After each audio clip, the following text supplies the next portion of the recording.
Todo ser humano tem a necessidade de possuir uma autoestima que satisfaça as suas expectativas.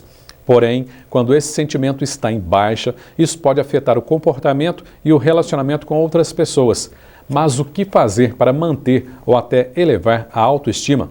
Esse é o tema de hoje do quadro Prosa Psi.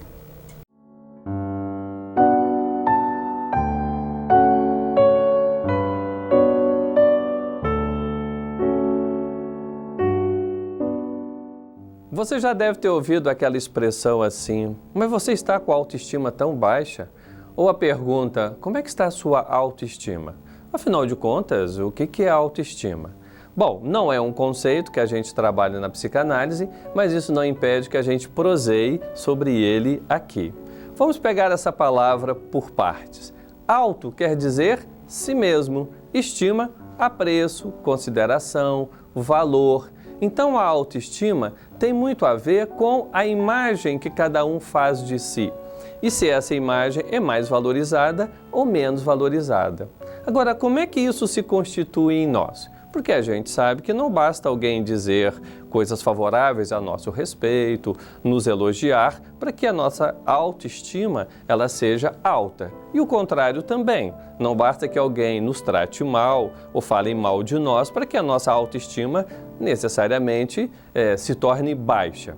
Bom, isso tem muito a ver com lá os primórdios da nossa existência. Vamos pensar o seguinte, e a psicanálise nos ajuda muito nisso. Quando a gente nasce, o ser humano é absolutamente desamparado. Nós precisamos de alguém que cuide de nós. E esse alguém, ele é tão importante que o Lacan, um psicanalista que fez um retorno fundamental a Freud, ele fala que essa pessoa ela é um grande outro para o sujeito. Ele escreve esse outro com O maiúsculo, porque é o garantidor da vida.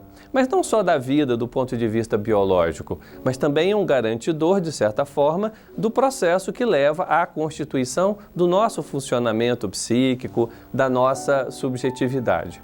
Então, quando a gente está lá, né, muito novinho, muito pequeno, ali por volta dos 6 meses até 1 ano e meio de idade aproximadamente, a gente vai captando algumas imagens nossas através do olhar do outro. O outro nos devolve um pouco daquilo que vai constituir o que a gente chama de eu.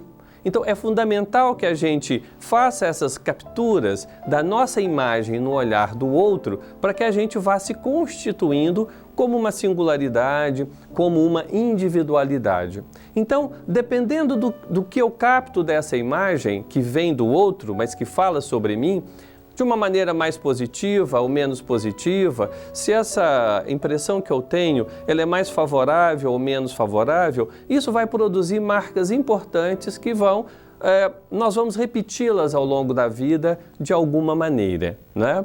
Então, a gente pode dizer que pessoas que têm uma baixa autoestima, elas estão sempre demandando do outro, pedindo do outro alguma coisa, principalmente demonstrações de amor, demonstrações de que elas são aceitas, e isso pode ser um processo sem fim, não é? Porque, na verdade, isso não depende tanto mais dessas pessoas depois de adulto. Se ela tem essa autoimagem depreciada, porque de alguma maneira foi isso que ela apreendeu no olhar do outro, desse outro fundamental, ela vai carregar isso ao longo da vida e não depende tanto, como eu falei, daquilo que as pessoas dizem, ou como as pessoas a tratam depois de adultas. De qualquer forma, para a gente saber por que alguém tem uma imagem mais depreciada ou mais valorizada sobre si, é só num processo de análise, na verdade, né? É só num processo de análise que alguém pode investigar e saber um pouco mais sobre os motivos, muitas vezes inconscientes, que fazem com que eu tenha uma imagem mais favorável ou menos favorável sobre mim. Ok? Um grande abraço, até mais!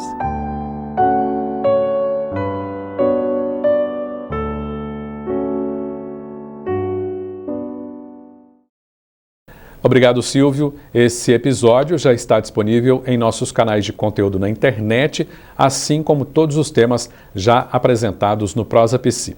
Esse quadro é exibido 2 vezes ao mês, sempre às quartas-feiras.